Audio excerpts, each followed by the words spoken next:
à toutes, salut à tous et bienvenue sur Automobile Propre. Mon nom est Andy David. Aujourd'hui, derrière moi, vous le voyez, elle est officielle, l'Alpine A290. Alors, vous l'avez déjà vu sur cette chaîne, hein, on a fait le tour en studio. Là, l'idée aujourd'hui, on est au Mans, en marge des 24 heures, c'est de prendre la première température auprès des confrères journalistes, mais aussi voilà, de tous les gens qui passent autour, et d'essayer de se faire une première opinion sur cette voiture. Mais avant toute chose, je vous invite à vous abonner à la chaîne Automobile Propre et à cliquer sur la petite cloche pour recevoir une alerte à chaque fois que nous publions un nouvel essai ou une nouvelle vidéo.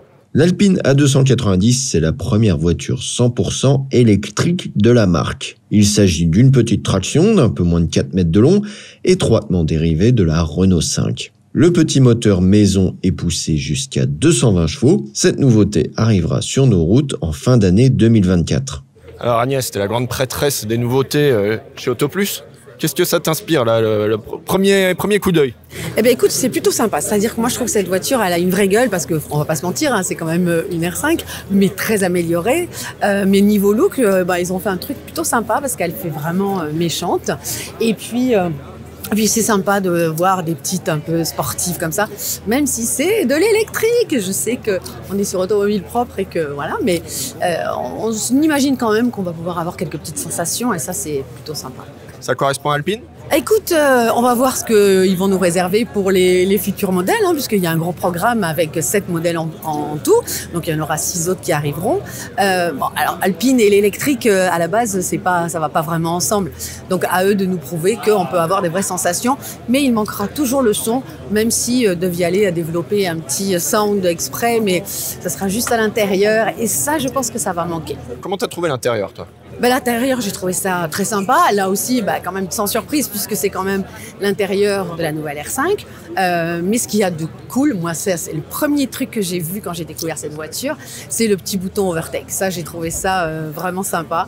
Il y a ce côté sportif, et puis c'est vrai que le volant, il est vraiment spécifique à ce modèle, donc ça, c'est sympa. Mais c'est assez ergonomique, c'est joli, les sièges sont très beaux. On verra aussi lors des essais s'ils maintiennent aussi bien qu'on nous le dit. Mais ouais, c'est une réussite. Bon, il faut pas se mettre aux places arrière, mais ça c'est pareil sur la R5. Mais on se dit que c'est pas vraiment fait pour ça. Ça va être une petite voiture d'égoïste, je pense. Alors, Alpine étant Alpine, on a voulu faire des jeux de style au sujet de la montagne. Alors, comment concrètement? Ça, c'est Anthony Villain, hein, le responsable du style de la marque. Alors, par exemple, je sais qu'il y a des jantologues parmi vous. Est-ce que vous validez les jantes en forme de flocons de neige? Ou est-ce que vous validez aussi les signatures lumineuses avec, par exemple, les petits X, les croix? Ça simule un peu les scotch qu'on avait sur les vieilles voitures de rallye. Je pense par exemple à l'Alpine A110 de Jean-Claude Andruet, Monte Carlo 73, enfin quelques images iconiques de la discipline. Vous validez ou pas? On peut s'en parler en dessous dans les commentaires. Ça faisait longtemps qu'on l'attendait. Je l'aurais pensé un peu plus différencié de la R5 pour le coup. Mais je pense qu'effectivement, c'est quelque chose qui doit plus se conduire que juste se regarder. Après, il y a plein de petits détails sympas dehors, dedans. Et puis des belles configs assez sportives. Mais je m'attendais à un truc beaucoup plus proche du concept et moins proche de la R5. Ça correspond à l'esprit Alpine pour toi? Il faut vraiment que je réponde. Je pense que l'intention y est, mais que malheureusement le produit empêche qu'on soit proche de l'esprit Alpine. De facto, par définition, sur un truc électrique, on s'en rend pas compte, mais c'est quand même vachement haut, quoi. C'est quasiment la taille en hauteur d'un petit SUV urbain. Donc voilà, faudra voir au volant, mais je suis sûr qu'au volant c'est très simple. Pierre Gasly, pilote Alpine en Formule 1, abonde. Pierre, alors d'habitude c'est des voitures hybrides de 900-1000 chevaux. Là on a une électrique entre 180 et 220. On peut se marrer quand même? Ah oui, honnêtement c'est du plaisir pour moi. On peut pas comparer une Formule 1 c'est sûr. Bien sûr à la 290, c'est pas du tout fait pour la même chose et voilà, c'est une voiture qui est fait pour une utilité au quotidien, pour se déplacer. C'est une voiture qui est très compacte, qui est la suite de la R5, qui est une voiture multigénérationnelle où je pense que tout le monde a pu la voir ou en entendre parler dans sa vie. Donc non, c'est une R5 modernisée, électrique, et j'ai eu la chance de pouvoir rouler avec et franchement c'est vraiment très cool. Non, c'est vraiment très cool, très agréable, c'est maniable, on peut se marrer. J'ai eu la chance de rouler dans des parcours un peu techniques et non, c'était vraiment plaisant volant. Merci Pierre. Merci. Si vous trouvez les journalistes français un peu grognons, j'ai demandé aussi son avis à un confrère allemand. So, what's your take on this new car? First reaction? First reaction, it's a pretty nice car, to be honest. I think the form, taking the R5 base and making it a little bit more of a A110 in a way, like the mixture of both. For me personally, that would be an EV I would drive in my city, actually, yes.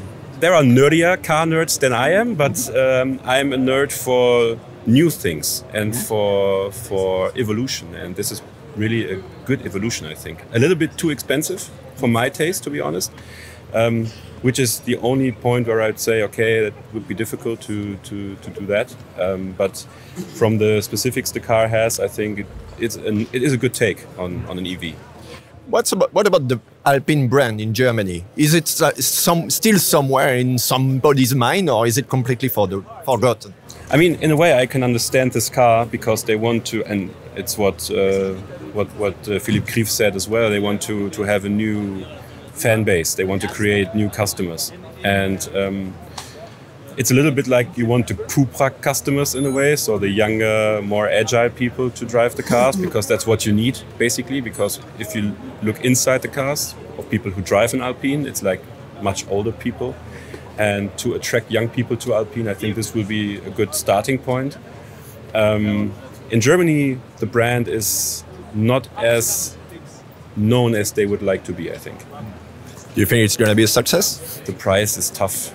The price is tough. If I'm completely honest, I don't think so, because the price is too high. But if you market it intelligently, and maybe have some good offers, you may be able to make it a success in Germany. La parole est à la Défense. Philippe Krief est le patron d'Alpine. Alors Philippe Krief, à qui vous voulez vous adresser avec ce nouveau modèle? Alors, en dehors de ce dont on a parlé sur le type de client, je crois que c'est important que ce nouveau modèle s'adresse aux futurs alpinistes. D'accord ?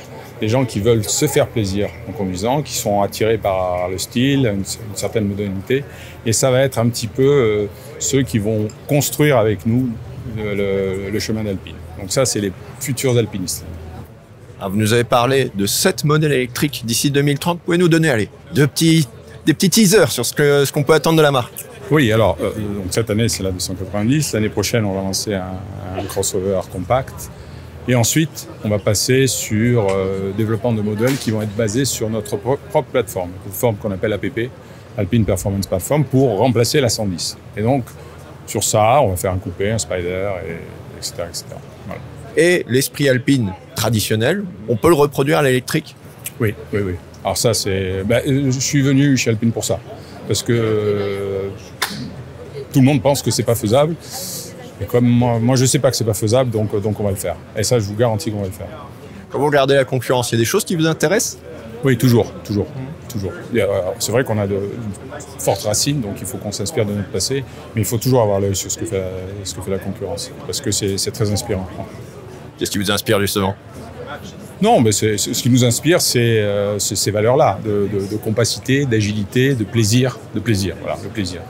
Et au niveau design, on a notre propre identité, mais c'est quand même toujours inspirant d'aller regarder ce que font des concurrents qui ont peut-être pas forcément à voir avec notre segment.